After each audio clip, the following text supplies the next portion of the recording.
Joining us now for World Brief and the review of some of the headlines of today's newspapers from around the world is Adefemi Akinsanya.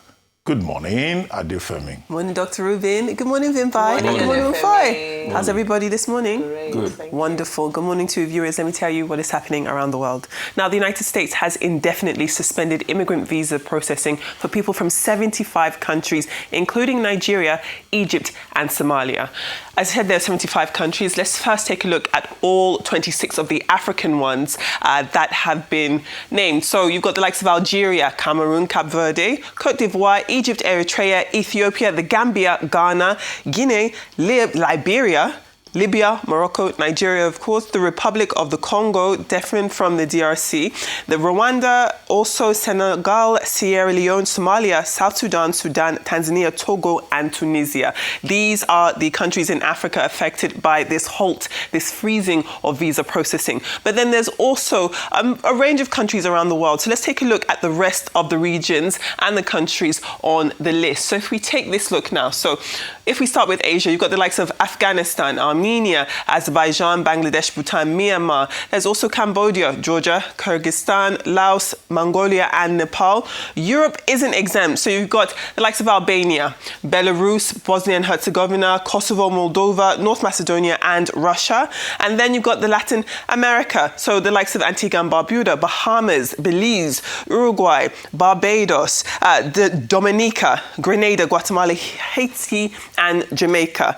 In terms of Oceania, there is Fiji too, and then there's a range of countries in the Middle East, likes of Lebanon, and so on. So the question now is why? Why has the United States done this? Well, according to the US State Department, they say that people from these countries behind me, and of course Africa, essentially they arrive in the United States and receive welfare and government benefits at alarming rates. They say that the changes are coming into effect on the 21st of January, which is next Tuesday, and they mark one of the Trump administration's most expansive efforts yet to restrict legal pathways into the United States. Now, we'll talk a bit more about the United States on our next story, but moving over to Iran, we are hearing now that authorities in Iran say that they have stopped the planned execution of protesters following the news that the United States and the United Kingdom have reduced the number of their own military personnel at the Al Udeid air base, pictures of which you can see behind me in Qatar. This is a sign of, again, re-escalating tensions between these countries, and then again how they're looking at Iran. Now, the withdrawal is seen as a precautionary measure. Now, US President Donald Trump has weighed in on this, and he's weighing whether or not to take action against Iran over its crackdown on anti-government protests. Now, in order to set the scene for us, the Qatari government did release a statement. And in that statement, they talk about how essentially they are confirming the news that people in other publications have been talking about, essentially that yes, these things have been happening. The withdrawal of personnel from UK and US teams on their bases are being done. It's the measures being undertaken in response to the current regional tensions. So that kind of signaled that perhaps these troops were going to be used elsewhere, or definitely used to attack Iran. Now, the Qatari government has stated that the measures being taken by the US government are in response, as I said, to current regional tensions. You'll also remember Iran saying that it would retaliate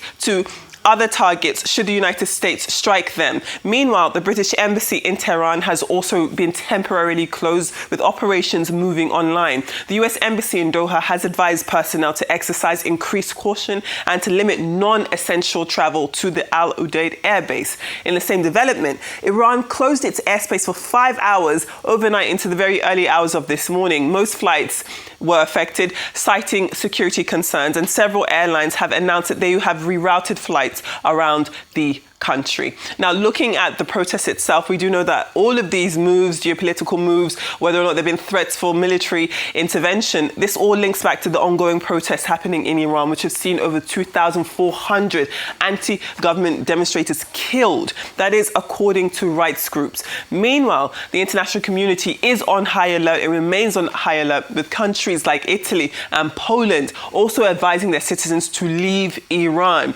Germany, for example, has issued a notice to air operators recommending that they avoid flights flying over Tehran and wider Iran too.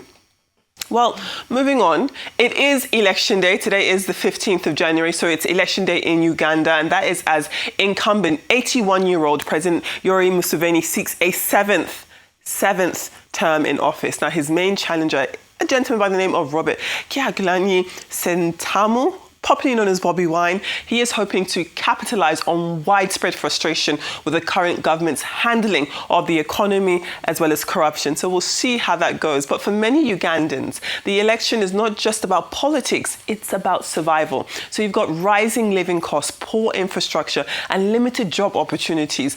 All of these being the dominant concerns as voters, as you can see them there, queue for the first opportunities to cast their ballot. Now, the Gen Z demographic is particularly vocal, demanding transparency, jobs, and an end to corruption. However, the government's response has been to deploy a heavy security presence with reports of arrests, beatings, and disruptions targeting opposition supporters. Now, incumbent Yoweri Museveni has defended the use of things like tear gas to disperse protesters, saying that it is non-lethal and it's preferable to live bullets. However, as you can imagine, human rights organizations have recorded a pattern of abuse, including arrests, beatings, and disruptions targeting Bobby Wine's National Unity Party. The election holds today. The world will be watching, and the outcome is likely to shape Uganda's political landscape for years to come, with citizens, observers, and the international community hoping for a peaceful and credible process. That's all we can hope for when we're looking at democracy on the African continent. Let's take a look at our newspaper headlines from across the world. As ever, we begin with the front page of This Day. And This Day does lead with Defense Minister Christopher Musa saying that, well, really, he's warning the likes of Sheikh Gumi and others who are sympathetic to bandits and terrorists that a friend of a thief is a thief. He is stressing that terrorism and banditry do not represent any ethnic, regional, or religious brotherhood. And that's as the army expands training facilities across Nigeria. That's also as Poland describes Nigeria as a stabilizing force in West Africa. Let's take a look at the Daily Trust. Okay, lovely. So the Daily Trust does report that the federal government has paused issuance of guidelines for the implementation of these new tax laws. They've been citing uncertainty over the final versions. Now, Taiwo Oyedele, who is the chairman of the Presidential Tax Reform Committee, he did warn that misinformation around the laws previously caused the Nigerian stock market to lose 4.6 trillion naira in a single day. So the stakes are very high there. Meanwhile, shall we take a look at the Punch? The Punch does report that the federal government has ordered all banks and fintechs, financial technology firms, to collect and remit a 7.5% VAT on electronic banking service fees. That includes money transfers on your mobile phone, USSD, which is unstructured supplementary service data charges, and card issuance. This is going to be effective from the 19th of January 2026, and it's as part of efforts to standardize tax collection and boost revenue in Nigeria's digital financial sector. Let's take a look at the New Telegraph. Well, the New Telegraph does report, as we have seen, that the importers of premium motor spirit PMS in Nigeria are facing losses of 1.77 trillion naira. That is over 2.39 billion litres of imported fuel remain stranded at jetties. This is while independent marketers are increasingly preferring locally refined products from the Dangote refinery, for example, which has ramped up production and direct deliveries to meet national demand in the interim. Now, the Daily Independent, shall we take a look at that? Now, as we've mentioned on the Daily Independent, we already took this story on the World Brief, but again, as other Nigerian papers have taken, the Daily Independent does report that the United States has paused the processing of immigrant visas for Nigeria and 74 other countries beginning in January the 21st. This is pending a review of its screening and vetting procedures. Now, a State Department spokesperson said that consular officers had been instructed to refuse visas under existing laws. During the review, a move affecting thousands of prospective immigrants across Africa, Asia, Europe, Americas, and Oceania. This is as U.S. authorities cite national security financial concerns. Today, as I said, it is the election day in Uganda. So we've got a Ugandan newspaper in today's newspaper review, and the Daily Monitor has dedicated its front page to the election. Now, it does report that over 21 million Ugandans are heading to the polls today to elect the country's president and parliament in a landmark vote that will shape the nation's political direction for the next 5 years. And then moving on to our UK papers, we've got the UK Guardian, which does lead with geopolitics. We're seeing that President Donald Trump of the United States remains remains set on conquering Greenland, and high-level meetings on Wednesday did fail to resolve a fundamental disagreement between Denmark and the United States. And finally, let's wrap things up with the Metro, which is also a UK paper. And the Metro reports that a space entrepreneur is planning to launch the first hotel on the moon in 2032. Now, a 3-night stay will set you back £7.5 million. I know all of you can afford it, so if you guys do go, you can let me know what the hotel is like. I can't afford it. You can. Femi, please clarify. Yes. Did I hear something properly? They said 7.5% on all transactions as VAT. So if somebody transfers Just on electronic banking. Yes. So if somebody transfers 1 million, 75,000 Yes. will go to VAT. Yes. That's what it means. So that's what it means with electronic banking. So all the wins we have gotten from electronic transaction will be going to VAT now. The way to do digital inclusion is the VAT comes out on it. In this same country where, and please, I think we should, if we get it, let's do an expose on the budgets. This current budget, you will laugh your heads out. Where almost every commission now is doing street light project, you are having a lot of funny projects being inserted into the budgets. You are going to be making this kind of collections. What's going to be the accountability threshold? It's not just going to make people go back to collecting cash. I just wanted to read to you instances of the kind of things that have been inserted into the budget. A great example. Advertising Regulatory Council of Nigeria, ACON, is building a 735 million bridge in Ebonyi. Then they will renovate classrooms in Ebonyi for 350 million. They're also buying 35 million worth of fertilizer. Those are the kind of things that have been inserted in the budget as we speak. All right? And many other such things. All sorts of frivolous, funny projects. Okay, take for instance, 2023 budget, Border Community Development Agency is filled with unrelated projects. A lot of them, street lights, and all of that. So there are too many things, too numerous to mention. For instance, Ajakuta Steel, total expenditure of 6 billion, personnel cost 6.6 billion, personnel cost 6 billion. All right? Those are the kind of things in the budget. So we'll make all these collections, and it will be put in a budget where some NDAs will cook up some interesting projects and put in the budgets. We must be able to have some level of accountability in this country. I mean, if they are going to collect 7.5% on transactions as VAT. On service fees. On service fees? Yes. Oh, so service fee. The 10 naira, for example. Oh, Dr. Abati now. You wanted to make me have BP just now. You said, no, it's on service fee. I'm sorry, right. Please. Because I was like, me too. That's my head was going, I was spinning already. Itself. Not the transaction, on the service fee. Very good. So how much does it amount to? Small No, money? it's a small money. I mean, that's why, because that's why I was saying, that's why I was saying, please educate me. No. But even at that, 20 naira, it's still. But even at that, Yes, it is. with this kind of budget we are seeing, we need accountability on how our money is being spent or where the money is going. So I'm happy about the clarity. As regards Museveni, Uganda, I went to check his middle name, his childhood name. And the meaning of it means somebody we know the year word. And that has always been his MO all this while. The same kind of election. I'm not even... all the things he's going to do in this election, he did it in the last election. Is he shutting the internet? Is it beating... Mine is, what would be the future of Uganda after this era? Because he can't live forever. Even if God gives him 20 more years, he will go at some point.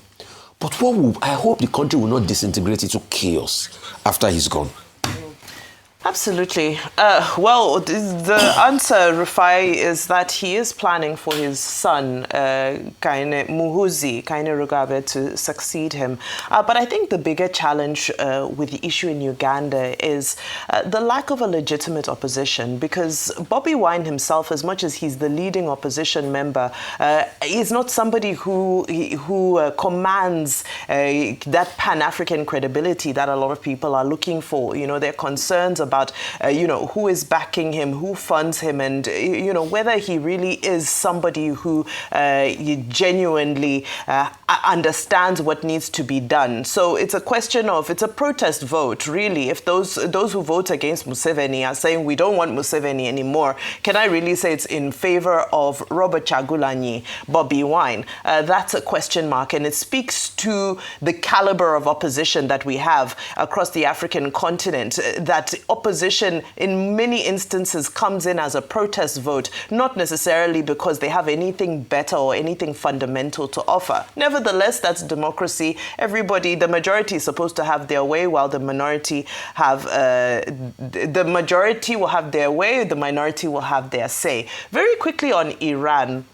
The developments happening there are very concerning, but we can't take away the domino effect, the potential domino effect that might come out of this. What have we seen here on the African continent? South Africa was hosting naval drills for BRICS plus countries, which included Iran, China, and Russia. All of these naval ships were flying the flags. They had to ask Iran to please step aside from the drills, which they proceeded to do. South Africa's main reason for asking for that is because just yesterday, 24 to 48 hours ago, the U.S. House of Representatives was concluding on the AGOA agreement, whether or not to continue with the AGOA agreement. And we know that the South African economy relies heavily on that AGOA trade agreement. Well, it seemed that moment worked for them because AGOA has passed, well, just in the House of Reps. We now wait to see what will happen in the Senate. But in essence, it looks like it will be renewed.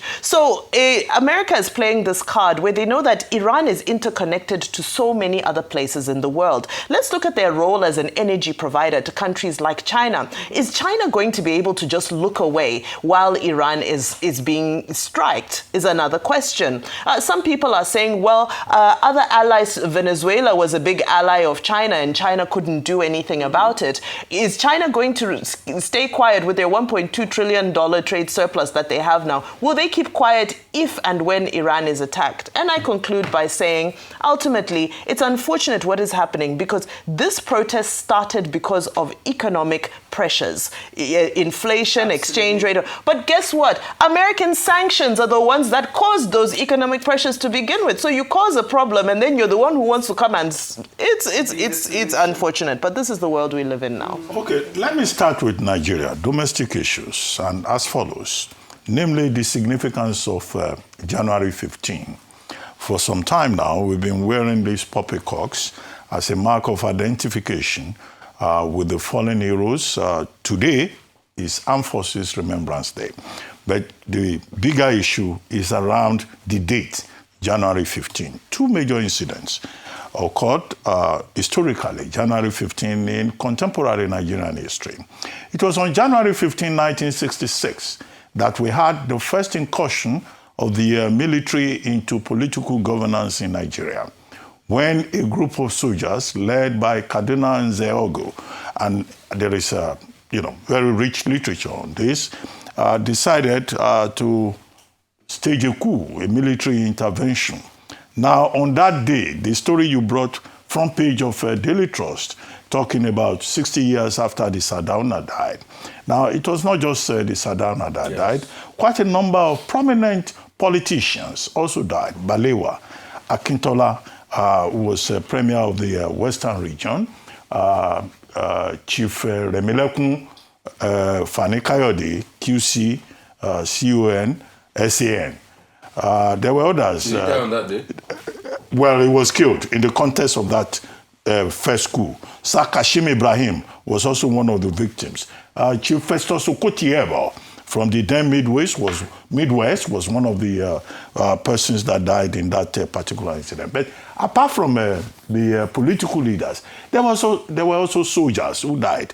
Brigadier General Ademulegun. Rabi Farid Kara died in 1995. Oh. He wasn't killed in the country. I think he was one of the Okay, he was attacked. Yeah, his own was attacked. Yeah. But Akintola died. Yeah. He was one of the victims, more or less, because his home was a target. Then you had soldiers that died. Colonel Unegbe, Mamalari, Zakaria,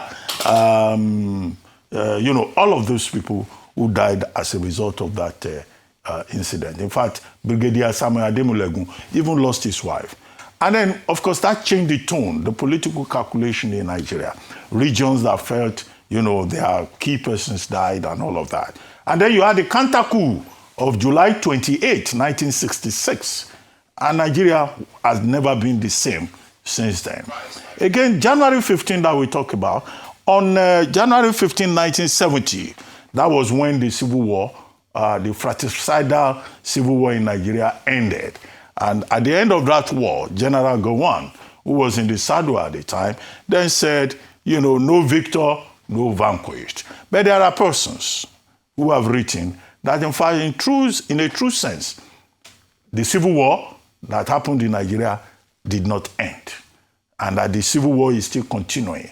And those who are asking for secession in the Southeast, those who are talking about marginalization, they are saying that this country is not yet a nation and that we are not united. So today, we remind us not just of the heroes that fell, but also of the key issues at the heart of the national question, whether it's ethnicity or nation building or religion. So all of these converge on a day like this, and I hope that it will be a day of a sober reflection for all Nigerians and how to turn our country into a nation that is built on a foundation of unity and togetherness and promise of tomorrow. As for Uganda, which you also mentioned, well, the outcome is predictable. It's a fight between continuity and change. But the young people of Uganda, how are they going to vote today? Uganda has the youngest population, in Africa, average age 17. Where would the people, how would they vote? But as for the outcome, you can be sure. All this repression, internet blackout, that's just Museveni. But I agree with the point we have always made on this table. What happens after Musevenism?